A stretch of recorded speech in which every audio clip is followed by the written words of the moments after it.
You've seen the claims. This penny is worth $1 million. This quarter can make you rich overnight. But is it true?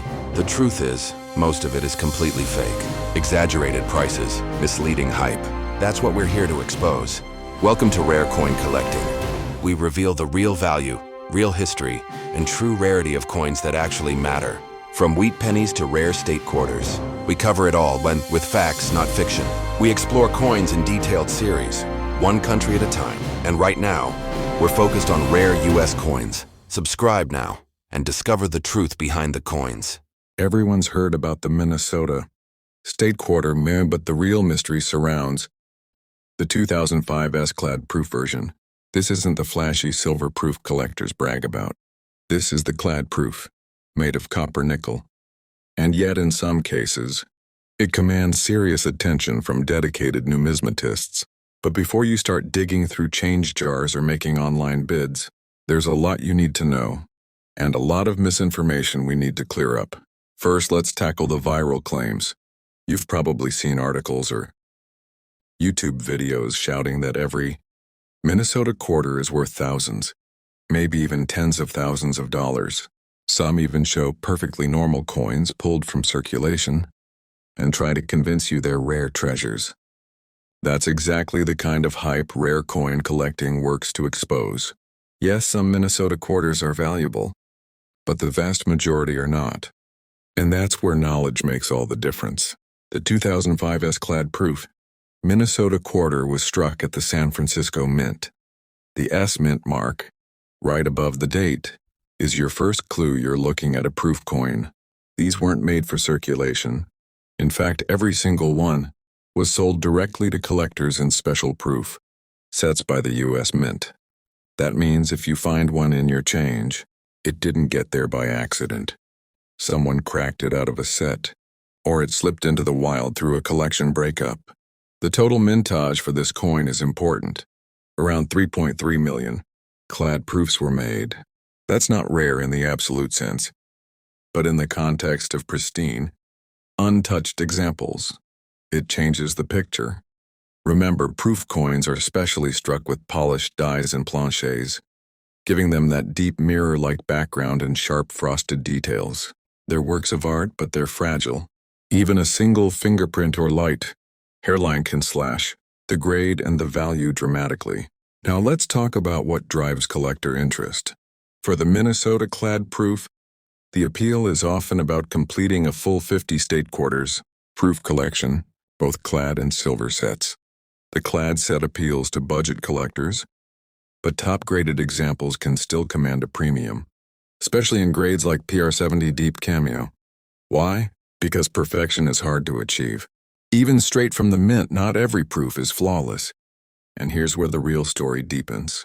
The Minnesota quarters design features a beautiful landscape with 3 pine trees in the foreground, a calm lake with fishermen in the middle, and the outline of the state in the background.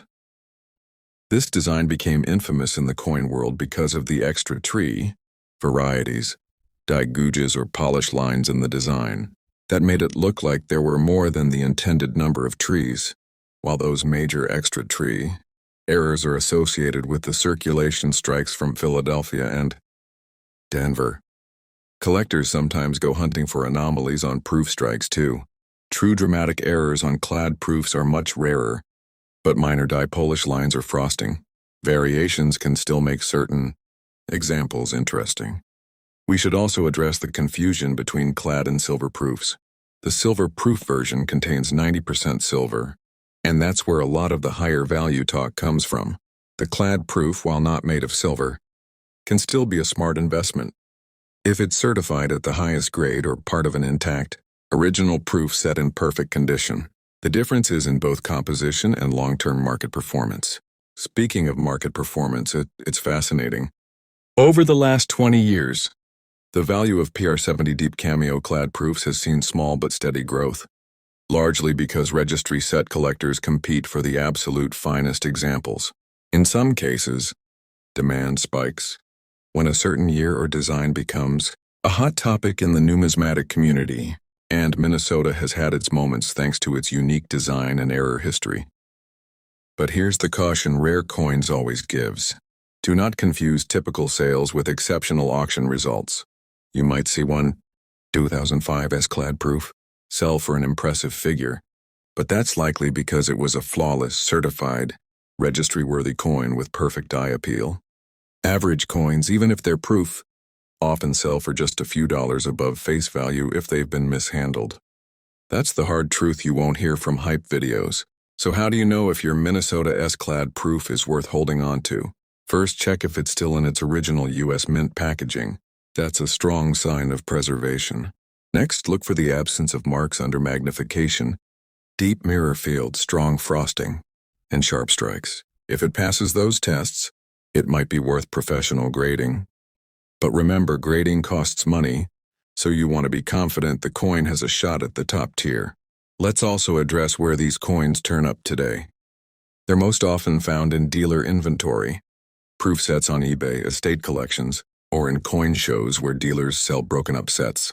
Finding one in circulation is extremely rare, but not impossible. And that's part of the thrill for collectors. The Minnesota quarter, clad or silver, also holds a special place in U.S. Mint history because it represents a period when the state quarters program was at peak popularity. By 2005, millions of Americans were actively collecting, and the Mint was producing both clad and silver proofs to meet demand.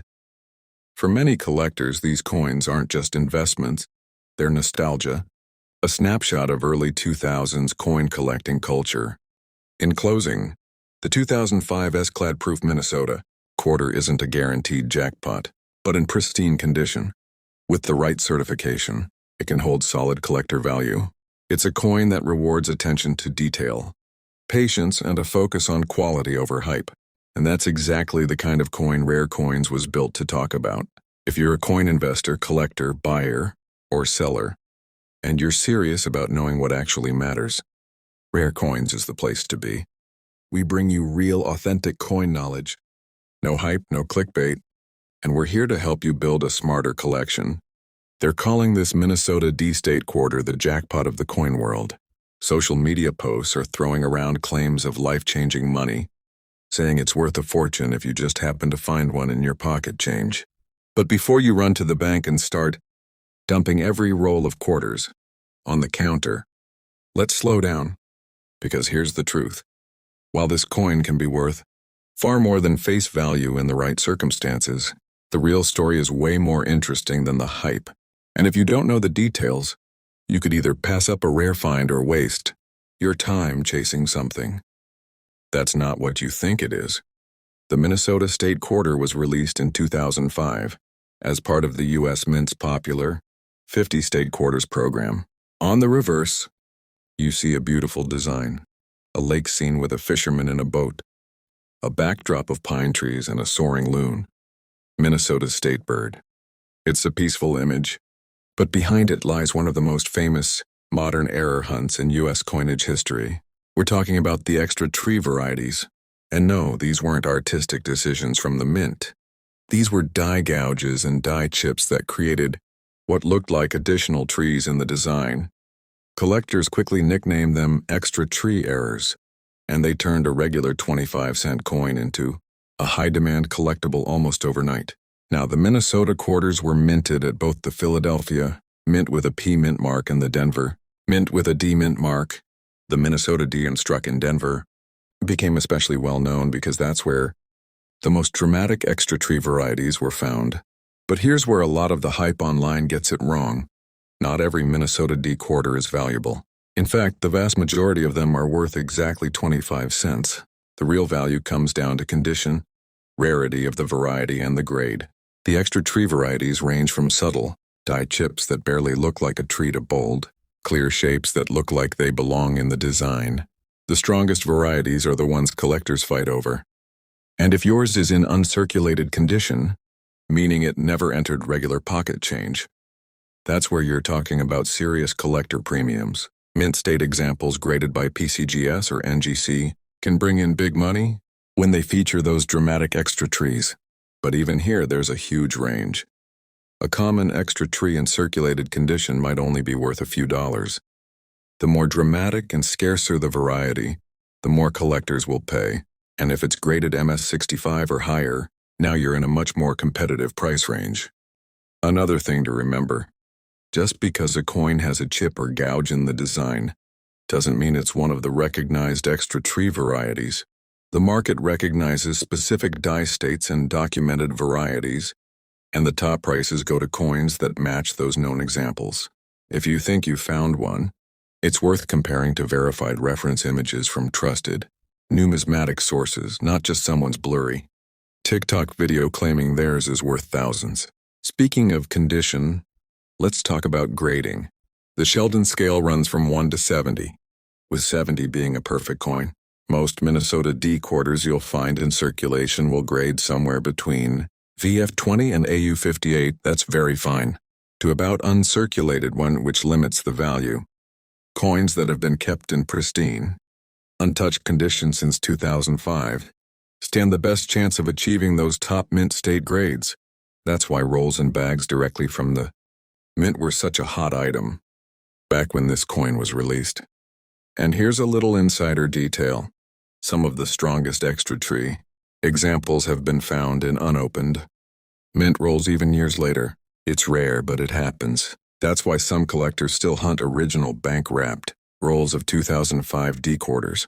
Now, if you're thinking about selling one, you need to consider the audience. A raw coin sold at a local pawn shop might get you face value or a small premium.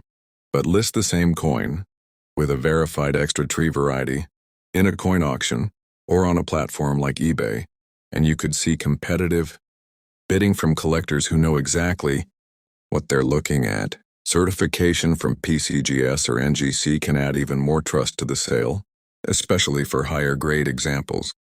But here's the warning. With the popularity of this coin, counterfeits and altered coins have entered the market. People have tried to artificially create extra tree patterns by scratching or chiseling the die lines themselves.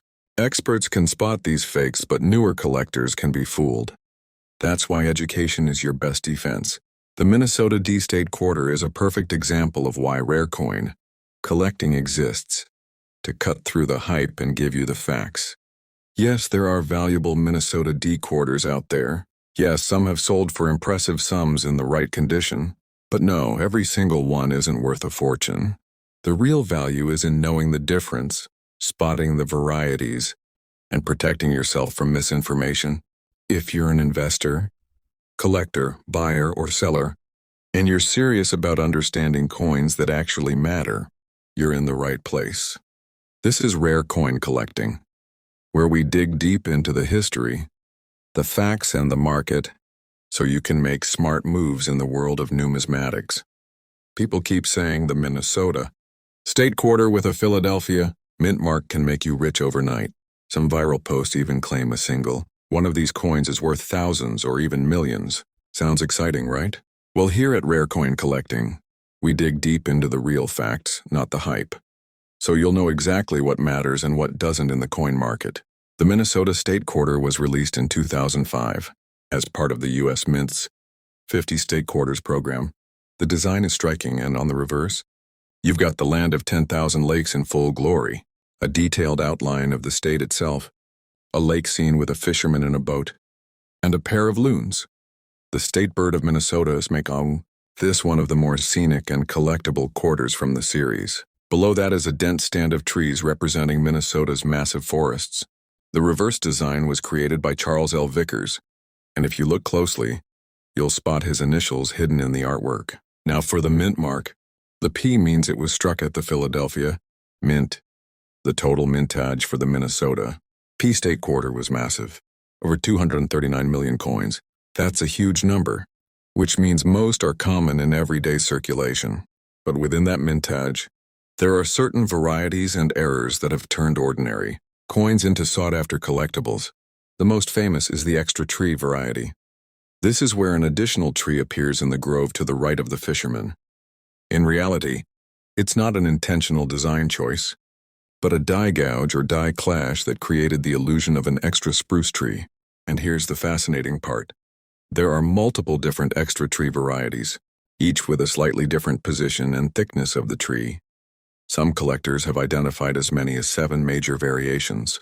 The challenge, and the thrill, is knowing which one you've got. But why does this matter? In the coin collecting world, errors and varieties like this can create scarcity within an otherwise common coin. If the variety is rare enough and in high demand, collectors will pay a premium for it. That's why some Minnesota P quarters have sold for impressive amounts at auction. Not because they're old or made of silver, but because they have that special error in high-grade condition. And condition is the other key factor here. A Minnesota P quarter with an extra tree, error found in pocket change might only fetch a modest amount. But if it's in mint state, meaning no wear, sharp strike, original luster, that's when the value jumps significantly. Professional grading services, like PCGS and NGC, have certified these varieties in top grades, and that's where the biggest sales happen.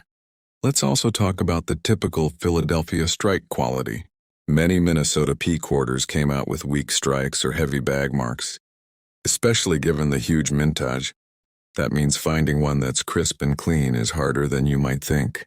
Collectors often underestimate just how rare a pristine example can be in modern coinage. Of course, the majority of Minnesota P quarters you'll find in circulation are just worth face value. That's the part viral videos never tell you. They'll wave around a coin, talk about a massive value, and skip the details. But the truth is, without that specific variety and without high condition, it's not going to sell for big money. That's why knowledge is everything in coin collecting. You can't rely on hype. You've got to know what to look for. And there's another layer to this story. Some collectors are building complete sets of 50 state quarters in the highest grades possible, certified by PCGS or NGC. For them, finding a Minnesota P in top mint state or proof-like condition is essential, and they're willing to pay for it. Combine that demand with the excitement over the extra tree varieties, and you've got a coin that still draws serious collector interest today, nearly 2 decades after it was first minted. So if you've got a Minnesota P state quarter, here's what to do. First, examine it carefully under good lighting and magnification. Look for any sign of an extra tree to the right of the fisherman. Then check its condition. If it's uncirculated or close to it, set it aside. If you think it's a rare variety, consider having it authenticated and graded. That way, you'll know exactly what you have and be able to prove it to potential buyers. Here at Rare Coin Collecting, our mission is to give you the real facts so you can make smart decisions. The Minnesota P State Quarter isn't a $1 million coin, but in the right circumstances, the right variety, the right condition, and the right buyer, it can definitely be worth more than face value. That's what makes coin hunting exciting. Every coin tells a story, and sometimes that story turns pocket change into a prized collectible. So before you believe every claim you see online, remember, in numismatics, details matter. The difference between a regular Minnesota P quarter and a valuable one could be just one tiny extra tree on the design, and only the trained eye will catch it. Keep hunting, keep learning, and keep collecting. This is Rare Coin Collecting, where investors, collectors, buyers, and sellers get the truth about coins. No hype, no clickbait, just real numismatic knowledge. People keep saying this Minnesota quarter is worth a fortune. Some even claim it's one of the rarest and most valuable state quarters ever made. But as usual, there's a twist you're not hearing about. And if you don't know the real story, you could easily overpay for a coin that's worth far less than the hype. This is the 2005 Minnesota Silver Proof Quarter. It's part of the State Quarters program. But unlike the standard circulation coins you find in change, this one was struck only for collectors, and it's made from 90% silver. Right away, that makes it special. But here's the thing. Even among silver proofs, some Minnesota quarters can sell for surprisingly high prices, while others barely cover their silver melt value. Let's start with the design. The obverse is the standard portrait of George Washington by John Flanagan, updated slightly by William Cousins. On the reverse, you've got Minnesota's nickname, Land of 10,000 Lakes, displayed with incredible detail. A large lake scene, a fisherman in a boat, pine trees, and even the outline of the state itself. It's one of the most detailed reverses in the State Quarters series, and that's exactly why collectors love it. There's so much to look at under magnification. Now about that S Mint mark. This coin was struck at the San Francisco Mint. But unlike circulation coins, silver proofs like this weren't made for everyday use. They were sold directly in proof sets to collectors in 2005. The total mintage for the 2005 S silver proof Minnesota quarter is 1,678,649. That's low compared to the hundreds of millions of circulation quarters, but it's not ultra rare. Here's where the real money comes in. Condition. Because these coins were made with special dies and polished blanks, they have deep mirror-like fields and frosted devices, but not all proofs are perfect. In fact, many have light haze, hairlines from handling, or cloudy toning from improper storage. The most desirable examples are graded PR70 Deep Cameo Decam by PCGS or NGC. That's a perfect proof with no visible flaws even under magnification. The difference in price between PR69 and PR70 can be huge. A PR69 might sell for just a modest premium over silver value, but a PR70 decam can command much more because of the perfection factor and the limited number of coins that grade that high. Now here's the detail most people miss.